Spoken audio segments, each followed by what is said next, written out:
میں نے زندگی میں نہیں دیکھا کہ آر پی او سڑک پہ جناب ایس پی صاحب ہیں ہمارے ڈی پی او صاحب ہیں، انہوں نے ہر ایک کمشنر صاحب ہمارے اپنے کیمرے موجود تھے، ہمارے سفید کپڑوں میں لوگ موجود تھے، اس کی ویڈیو فلمنگ، اس کی تصاویر، اس میں کون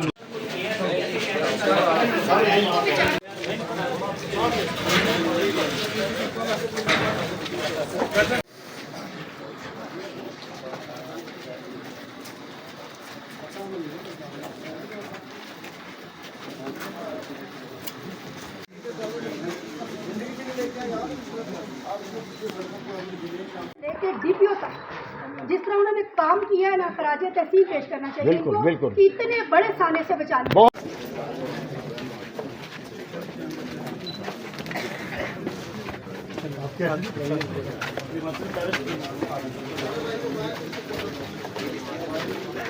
چلے آئے آپ موٹر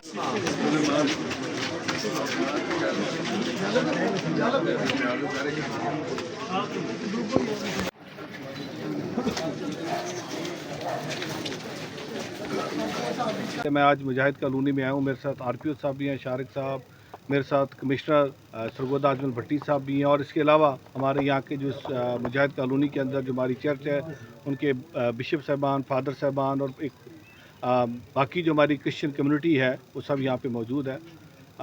دل بڑا دکھی ہوا یہاں پہ جب آ کے دیکھا ہے کہ جس طریقے سے تنگ گلیاں ہیں، اور یہاں پہ بتا رہے ہیں کہ 1000 سے 1500 ایک موب تھا جنہوں نے موب لنچنگ کی.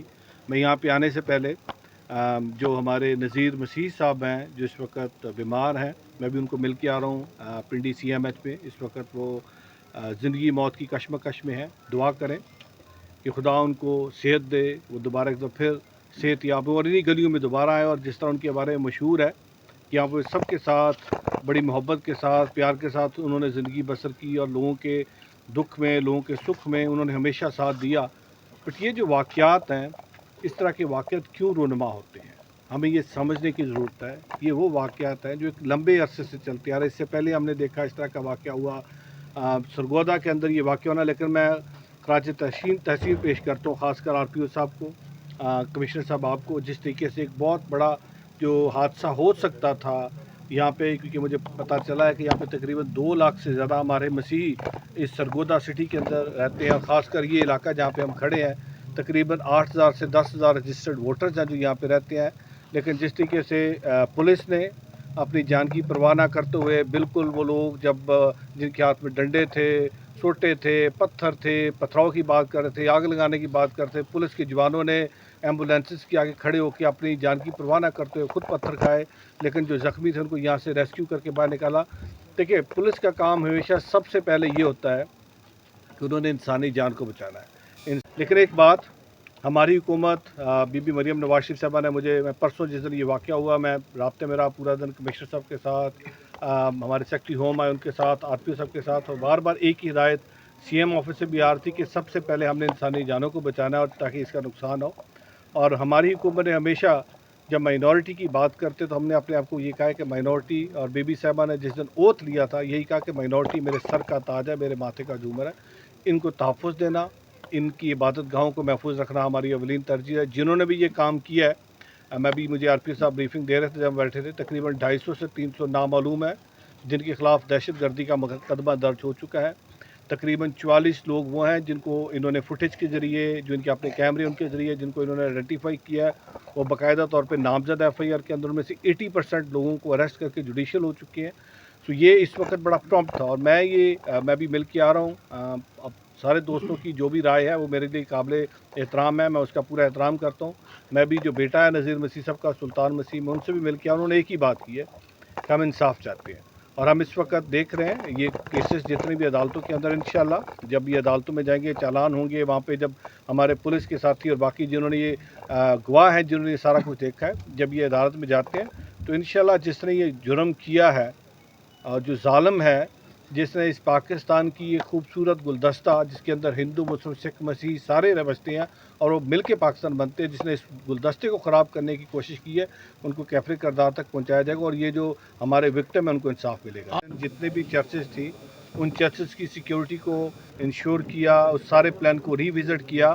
کہ تاکہ یہ ایک کیوس یا ایک پینک نہ ہو, تاکہ جو ہمارے مسیحی بھائی یہاں پہ بستے ہیں ان کے اندر یہ ڈر ختم ہو. اس میں کوئی شک نہیں کہ یہ جب واقعہ ہوا تو ٹراما ہے, لوگ ڈرے ہوئے ہیں, لوگ سہمے ہوئے ہیں جنہوں نے یہ واقعہ دیکھا. لیکن بالکل اسی دن ہم نے اس پلان کو ریوزٹ کیا, نہ صرف یہاں پہ, باقی بھی جگہوں پہ جہاں پہ سب پہ ریوزٹ کیا ہم نے. میں نے جس طرح پہلے عرض کی کہ محترمہ مریم نواز شریف صاحب کا ویژن ہے, ان کی باقاعدہ کلیئر ڈائریکشن ہے کہ پنجاب کے اندر اقلیت اپنے آپ کو محفوظ تصور کرے, غیر محفوظ تصور نہ کرے. میں کوئٹہ میں تھا جس دن یہ واقعہ ہوا, میں ایک نیشنل سیکورٹی ورکشاپ پہ تھا, تو جب بھی سرگودا کا ذکر آیا تو تمام ساتھیوں نے یہ کہا جی سرگودا ایک بڑا ایک پرامن جگہ ہے, سرگودا میں تو کبھی اس طرح کا واقعہ نہیں ہوا, یہ کیا ہوا.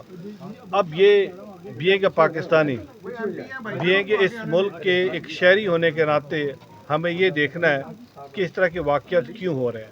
اور ہم تمام جو محب وطن پاکستانی ہیں, جو پاکستان کے اندر امن کی فضا کو فروغ دینے کی بات کرتے ہیں, جو پاکستان کے اندر رواداری محبت کی بات کرتی ہے, سب کے لیے لمحہ فکری ہے.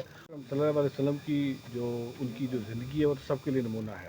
اور ان کا جو میثاق مدینہ تھا وہ کیا تھا, اس کے اندر اقلیتوں کے تحفظ کی بات کرتے ہیں, اقلیتوں کے عبادت گاہوں کے تحفظ کی بات کرتے ہیں, اقلیتوں کے مذہبی عبادت گاہوں کو, ان کے جو مذہبی جو تہوار ہیں ان کو منانے کی کرتے ہیں. اور پاکستان کا آئین بھی یہی کہتا ہے. پاکستان کا آئین کیا کہتا ہے؟ پاکستان کا آئین یہ کہتا ہے کہ پاکستان کے اندر بسنے والے تمام پاکستانی برابر کے شہری ہیں, ان کو مذہبی آزادی حاصل ہے. اور قائد نے جب 1947 میں پاکستان بنا تو قائد کی 11 اگست کی اسپیچ کیا کہتی ہے؟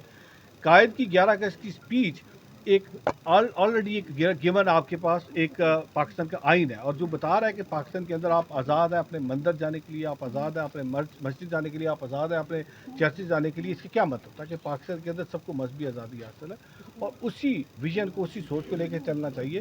اور خاص کر چاہے مسجد ہے, چاہے مندر ہے, چاہے گردوارہ ہے, چاہے چرچ ہے, وہاں سے ہمیشہ محبت کی اور امن کی اور آپس میں کو ایگزسٹنس کی فضا دینی چاہیے. ایسا پیغام یا ایسا اعلان نہیں جانا چاہیے کسی پہ حملہ کر دو, کسی کو مار دو. اگر ایسی چیز جائے گی تو کیا ہوئے گا کہ پاکستان کے اندر تفرقہ بازی کو فروغ ملے گا.